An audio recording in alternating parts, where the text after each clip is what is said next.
Okay.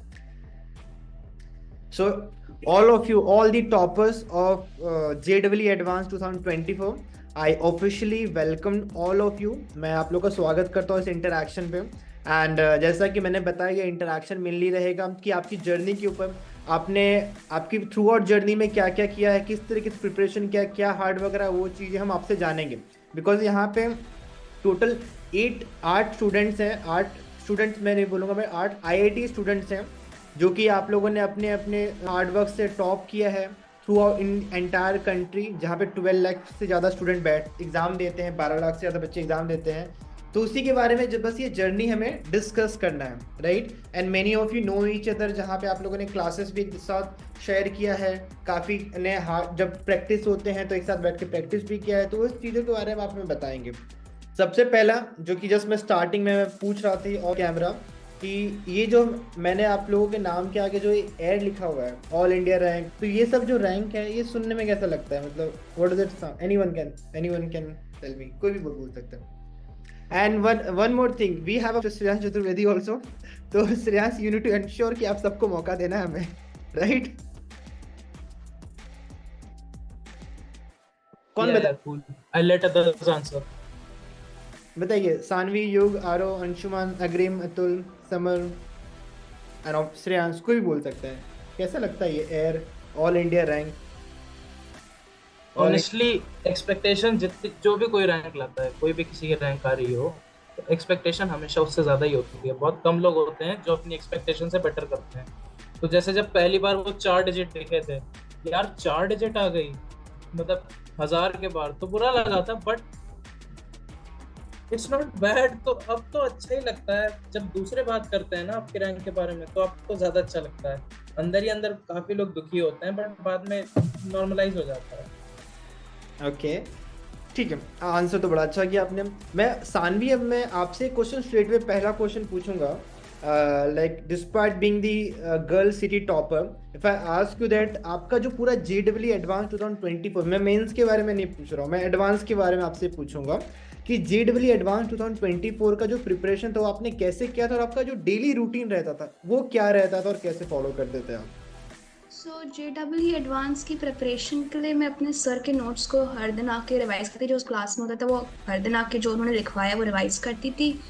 फिर उसके बाद I use to go for a walk, और फिर वापस आके जो पैकेजेस और वो सब जो होमवर्क मिलता था वो सब जितना उन्होंने पढ़ाया है वो उतने क्वेश्चंस उस हिसाब से क्वेश्चंस लगाती थी। That was more of it, कि हर दिन रिवाइज करती थी और क्वेश्चंस प्रैक्टिस करती थी। Okay, great. Coming to you Atul, आपने तो, लोग एक बार usually IIT advance JEE advance का एग्ज़ाम क्लियर करने में लोगों की हालत थोड़ी ख़राब हो जाती है। आपने 2 बार किया है, पहला बार आपने क्लियर किया, दूसरी बार आपने और बेटर रिजल्ट लेके आए हैं। तो आपने जब ये रिजल्ट देखा था, आपका इनिशियल रिएक्शन क्या था अतुल?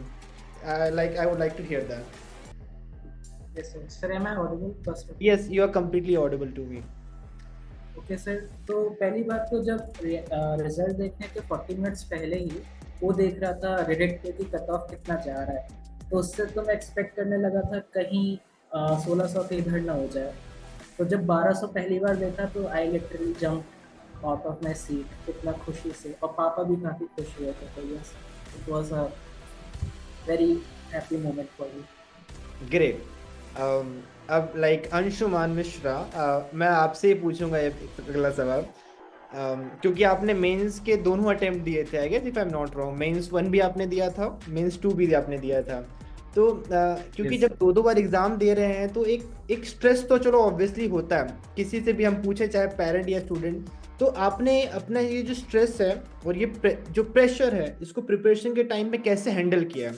एंड डिस्पाइट कि you are the city topper of a particular type of a city, Lucknow जैसी सिटी के आपने टॉप किया आपने, तो मुझे आप बताइए कि आपने कैसे स्ट्रेस और प्रेशर हैंडल किया है?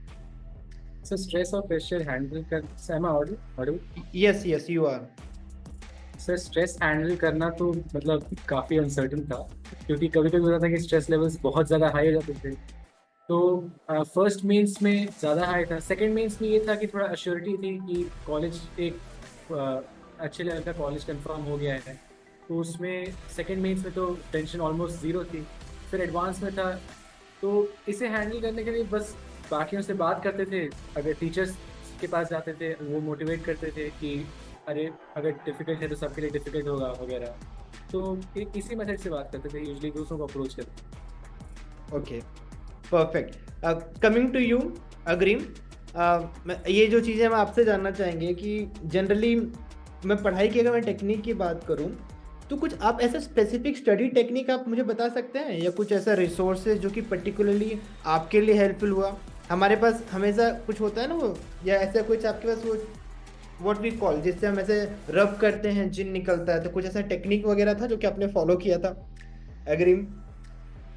मेन टेक्निक जो स्पेशल रही मेरे लिए वो रिवीजन की रही थी, कि मतलब टाइमली इंटरवल्स पे रिवीजन करना इम्पोर्टेंट एक चीज़ है जेई की प्रिपरेशन में। क्योंकि क्लास 11th में मैंने देखा था, मैं रिवीजन मैंने इग्नोर किया था काफ़ी हद तक, इसलिए मुझे दिक्कत आने लगी थी क्लास 12th के स्टार्टिंग में। इसलिए रिवीजन को मैंने अपना एक मतलब टाइमली उस पर रख करना स्टार्ट किया। लाइक एक दिन में किया, फिर उसके बाद एक हफ्ते में किया, एक महीने में किया। इससे फिर वो सेट हो जाता था चैप्टर माइंड में, तो भूल नहीं पाता था। Okay, great to know about that thing, Agreem. Coming to you, युग शर्मा।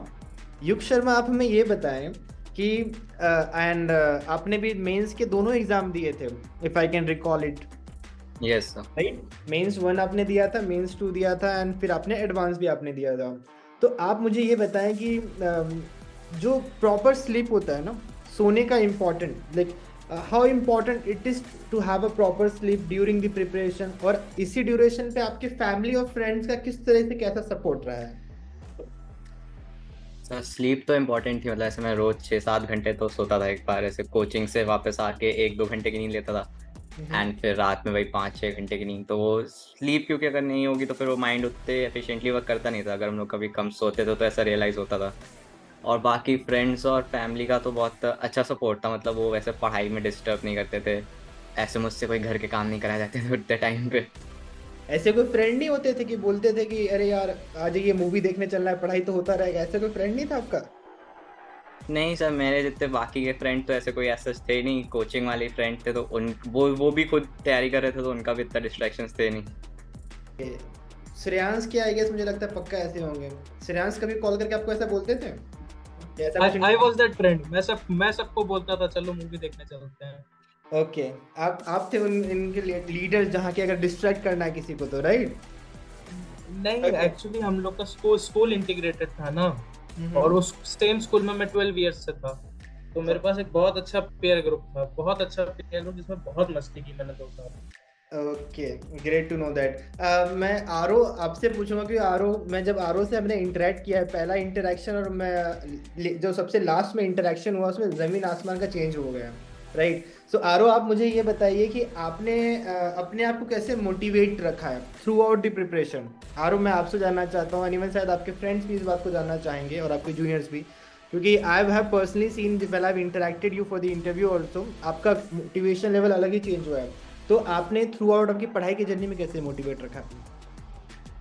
सर मोटिवेशन तो बहुत ज़रूरी होता ही है। पेरेंट्स और टीचर्स तो करते ही थे, बट खुद से भी एक अंदर से मोटिवेशन आनी चाहिए जो धीरे धीरे बिल्डअप होती है। तो शुरू में तो पढ़ाई में भी मोटिवेटेड नहीं थे, फिर उसके बाद रिजल्ट्स आए और मोटिवेशन बढ़ती गई। अच्छा, बहुत ही शॉर्ट एंड सीधा आंसर दिया। चलिए, बहुत कुछ और ऐड करना चाहोगे क्या? सर और तो इंटरव्यूज़ में भी ऐसे ही हुआ है, आप ही मोटिवेट किए हम लोगों को। अच्छा, चलिए अब समर आप पे आते हैं हम। समर सिंह, मैं आपसे एक चीज़ पूछना चाहूँगा। जनरली अप्स एंड डाउन तो होते रहते हैं, तो मुझे अगर आप कुछ ऐसा रिकॉल कर सकते हो, कोई सेटबैक आपका जो आपने फेस किया हो, चाहे वो आपकी पढ़ाई के टाइम पे हो या एकेडमिक टाइम पे या पर्सनल लेवल, जो कि आप शेयर करना चाहो तो कर सकते हो, और कैसे आपने उसको ओवरकम किया? तो मेरे कई बार केमिस्ट्री में 5 से भी कम नंबर आए हैं throughout this 2 years, and like total combined. मुझे लग रहा है आपके 5 आए हैं, and then also just because you were manage to crack the IIT advance. ये तो बड़ा इंटरेस्टिंग जर्नी होगा, कैसे किया फिर आपने? लक था साथ में सर, केमिस्ट्री मेरी हमेशा से कमजोर थी, पता नहीं कैसे एडवांस में सही आ गई। Maybe I got lucky. बोल रहे हो कि कैसे, या फिर सिर्फ क्लास में बोलते थे कि यार मुझे नहीं आता है और घर पे जाके पढ़ाई करना चालू कर देते थे, इस तरह के ये सर स्ट्रेटजी? ये चीज अंशुमान करता था। अच्छा, मैंने ऐसा कुछ नहीं किया, ये गलत आरोप लग रहा है। तो आपने कैसे ये सेटबैक मतलब ये कैसे आपने किया, मतलब 5 से मतलब IIT एडवांस पे जाना, 10 लाख 12 लाख बच्चे जहाँ पे नहीं पढ़ मैं पाते हैं। बताता हूँ बताइए। सर, मैं बताता हूँ। हम लोग इनऑर्गेनिक पढ़नी भूल गए और IIT मद्रास पूछना भूल गया, तो सेटल हो गया। अच्छा, सर एग्री, एकदम 100% correct. Perfect. So like coming to you only Shreyansh, अब आपकी बारी आ रही है, आप मुझे बताइए। मैं आपसे बहुत ही स्टूडियस का चीज़ें पूछूंगा रिवीजन के बारे में। तो आपका अप्रोच रिवीजन के लेके कैसा रहता है? मैंने बैठ के तो कभी रिवाइज किया नहीं कि चलो आज ये चैप्टर रिवाइज करते हैं। मॉक्स होते थे, मॉक्स में अगर इस चैप्टर के इस कंसेप्ट के ये वाला सवाल फंस गया, वो अगर आसपास में एक्चुअली मॉक्स ही इतने होते थे कि हर चैप्टर का हर कंसेप्ट एक बार दिख ही जाता था लास्ट के 3-4 महीने में। वो अगर एक बार भी कर लिया तो याद रहता ही था। वो लास्ट का 4 मंथ इतना पीक पे रहता था ब्रेन। तो एज सच रिविजन करना चाहिए अगर आपको इनऑर्गेनिक पढ़नी है, क्योंकि मैंने इनऑर्गेनिक पढ़ी नहीं। फिजिक्स केमिस्ट्री, फिजिक्स मैथ्स और फिजिकल ऑर्गेनिक में क्या ही रिवाइज करेगा कोई। सब कंसेप्चुअल होता है, कंसेप्ट्स 4 महीने में मॉक से रिवाइज हो जाते हैं। तो अच्छा, आप मॉक के बारे में बात कर रहे हैं, तो कुछ ऐसा स्पेसिफिक टिप्स था या मतलब टिप्स या जिससे आपने टैकल किया हो मॉक टेस्ट को, श्रेयांश? उसमें कोई किसी को जज नहीं करता है, बस आप खुद को जज करने लगते हो। खुद को जज करना बंद कर दो और जस्ट प्रैक्टिस करो तो ज्यादा इफेक्टिव होगा। कुछ लोग ऐसे भी होते हैं जो बैठ के दूसरों को जज करते हैं, यार इसके मॉक में इतने गंदे आए हैं, इसके इतने अच्छा है, जरूर चीटिंग की होगी। अब भले ही वो सच हो, अपने से मतलब रखो ना भाई। ओके, नेवर जज a book by its cover वाला फिलॉसफी आप फॉलो करते हैं क्या? Kind of.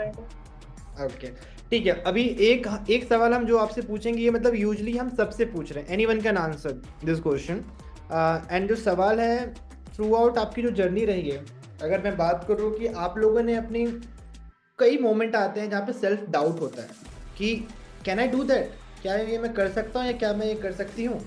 तो वो जो सेल्फ डाउट है और जो एंजाइटी का कभी टाइम आता है, क्योंकि throughout I have been also as JEE aspirant, तो and I come from the engineering background, तो आई नो दैट वो तो आता ही आता है 2 साल की जर्नी में। तो वो सेल्फ डाउट में या एंजाइटी के टाइम में कैसे डील किया आपने, कैसे इंश्योर किया कि वो चीज़ें नहीं आए, या क्या था वो phase? Any one of you can tell, और जरूरी नहीं कि कोई एक ही आंसर करे, 2 या 3 लोग भी आप आंसर कर सकते हैं। सेल्फ डाउट तो मेनली 12th में तो नहीं, 11th में ही आया था। 12th में लगना था कि हो जाएगा एक बार के लिए, और जब आया था तो फिर पेरेंट्स से ही बात की थी सबसे पहले, तो लोग मोटिवेट किए थे उसके बाद, और टीचर्स हमारे बहुत हमारे साथ इंटरेक्ट करते रहते थे और हंसी मजाक करते रहते थे, तो सही हो गया था। ग्रेट। एनीवन एल्स, कोई और कुछ बताना चाहेगा? Sir in my case self doubt was actually useful, क्योंकि एडवांस के लगभग 1 महीना पहले काफ़ी डाउट होने लगा, क्योंकि मार्क्स काफ़ी कम आ रहे थे। तो उस चक्कर में मैंने सोचा चलो मार्क्स कम ही आ रहे थे, एडवांस दे ही आते हैं ऐसे ही, उससे थोड़ा स्ट्रेस भी कम हुआ, तो it was actually useful for. Great. Coming to you Saanvi, can you describe me the exam day experience, जिस दिन आपका एग्जाम हुआ था, and how you manage your time during the test? I would like to know that, क्योंकि आपने mains 1 दिया था and then you sat in the advance, if I can recall that thing correctly. तो just tell me that. So exam day के दिन उसके एक रात पहले तो बहुत स्ट्रेसफुल थी। मुझे रात में बिल्कुल नींद नहीं, मैं मैक्सिमम 3-4 घंटे सोकर ही गई होंगी। फिर उस दिन आपने स्लीप लिया नहीं, बस 3 घंटे में सो के आप एग्जाम देने चले गए? I was trying to sleep, मुझे नींद आई नहीं उस दिन। ओके, बट फिर दिन में मतलब इट वाज लाइक कि अब जो होना है वो होना ही है, इसका टेंशन लेके पेपर में बैठ के कोई फायदा नहीं है, जितना आता है वो करके आ जाओ। सो बस वही करके मैं बैठी थी और फिर जितना आता गया वो करती गई। जैसे पेपर 1 से बाद पेपर 2 मेरा रिलेटिवली बेटर गया, क्योंकि पेपर 1 के बाद अब जो हो गया वो हो गया, पेपर 2 पे फोकस करो। पेपर 1 के और पेपर 2 के ब्रेक में आई टुक कंप्लीट रेस्ट, मैंने पेपर 1 के बारे में बिल्कुल नहीं सोचा। देन इट वाज लाइक कि बस पेपर 2 में जो आता है वो करके आ जाओ। टाइम को कैसे मैनेज किया आपने? जो ये आपके एग्जाम्स के ड्यूरेशन में पेपर लिख रहे हो, एक अलग मेंटल पीयर प्रेशर रहता है, तो उसमें आपने टाइम कैसे मैनेज किया? So I tried to complete chemistry in 40-50 minutes and then physics 1 hour मुझे ले लेती थी, मुझे physics में ज़्यादा टाइम लगता था, and then maths भी वैसे ही 1 hour 20 minutes 1 hour 15 minutes। Okay, perfect. Coming to you, Yug Sharma once again. I hope you can hear me, Yug. Yes, sir. अगर दो I have interacted about this before also, आपका future plan क्या है मतलब IIT के बारे में, और उसमें ज्वाइन करके फिर आप क्या सोच रहे हैं, मतलब what is your ultimate goal? ये थोड़ा सा मैं काफ़ी आगे का मैंने पूछ लिया, बट मैं जानना चाहूँगा एक आईआईटीएन स्टूडेंट से अब कि क्या आपका फ्यूचर प्लान है आईआईटी के बारे में, नेक्स्ट गोल क्या है आपका? सर अभी ऐसे तो ऐसा कोई प्लान्स है नहीं, मतलब ऐसे प्लान्स की ऐसे डायरेक्शन डिफाइन नहीं है। अभी आईआईटी में जाके एक्सप्लोर करेंगे क्या इंटरेस्ट आता है किस चीज़ में, उस चीज़ में आगे फॉलो करेंगे फिर। ओके, ठीक है। आई बाय योर आंसर। अब मैं अतुल आपसे एक बात पूछूंगा।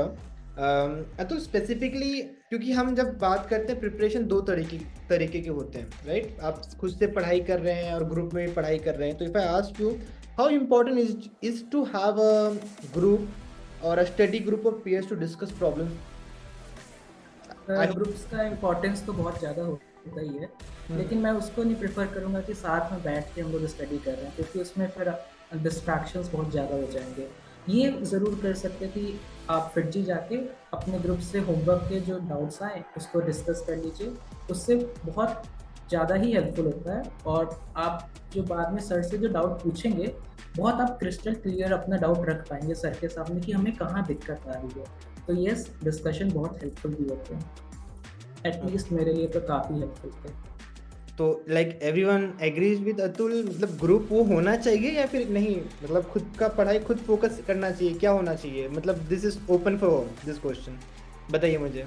I am personally in favour of group studies. मैंने जितनी भी पढ़ाई की फिटजी सेंटर पे बैठ के की दोस्तों के साथ, वो बेटर लगता है मुझे। हाँ, उसमें थोड़ा फन पार्ट होता है, बट पढ़ाई में फन पार्ट बहुत ज़्यादा ज़रूरी है, वरना 11-12 में स्ट्रेस, बहुत ज़्यादा स्ट्रेस आ जाता है। अग्रीम एंड समर, आपका क्या टेक होगा इस पे? ग्रुप स्टडी ज़्यादा इंपॉर्टेंट है, क्योंकि एज अ पेरेंट के माइंड में एक चीज़ रहती है, ग्रुप स्टडी मतलब स्टडी छोड़ के सब कुछ होने वाली है। एंड कुछ हद तक कभी कभी ये सच भी होता है, correct me if I am wrong. कभी कभी तो होता है कि चलो ग्रुप स्टडी कर रहे हैं हम सब, और ग्रुप स्टडी नहीं कर रहे हैं के अलावा स्टडीज हट गया, सिर्फ ग्रुप मस्ती हो रही है। तो आप लोग का क्या मतलब, श्रेयांश जो बोल रहे हैं, अतुल जो बोल रहे हैं, उसी के फेवर में है? ग्रुप स्टडी होना चाहिए या नहीं होना चाहिए? डाउट्स एंड पेपर डिस्कशंस तो ग्रुप में रहते हैं तो ज़्यादा एंजॉयबल लगता है, अकेले करते हैं तो बोर्डम होने लगती है। अब अकेले बैठ के पेपर करने बैठते थे एनालाइज, तो बोर्डम हो जाती थी। दोस्तों के साथ करते थे तो क्वेश्चंस भी डिस्कस हो रहे हैं, तो मोटिवेशन रहता था करने में। अच्छा, अग्रिम आप कुछ ऐड करना चाहोगे? फिर मैंने तो मतलब ग्रुप स्टडी ट्राई नहीं किया कभी करने का, अकेले ही पढ़ता था मैं, तो कुछ कह नहीं सकता इसके बाद। It is kind of mix of thing. Group, अगर ग्रुप स्टडी ग्रुप भी है तो थोड़ा पढ़ाई पे फोकस वाला ग्रुप होना चाहिए। ये नहीं कि ग्रुप में स्टडी में बैठे और फिर मूवी का प्लान बन गया और फिर स्टडी चला गया साइड में और हम चले गए मूवी। Right, okay. अंशुमन, आप मुझे एक बात बताएं, जनरली आपका स्ट्रैटेजी या फिर किसी भी स्टूडेंट का स्ट्रैटेजी क्या हो सकता है, क्या होना चाहिए एग्जाम के जो 1 महीने पहले?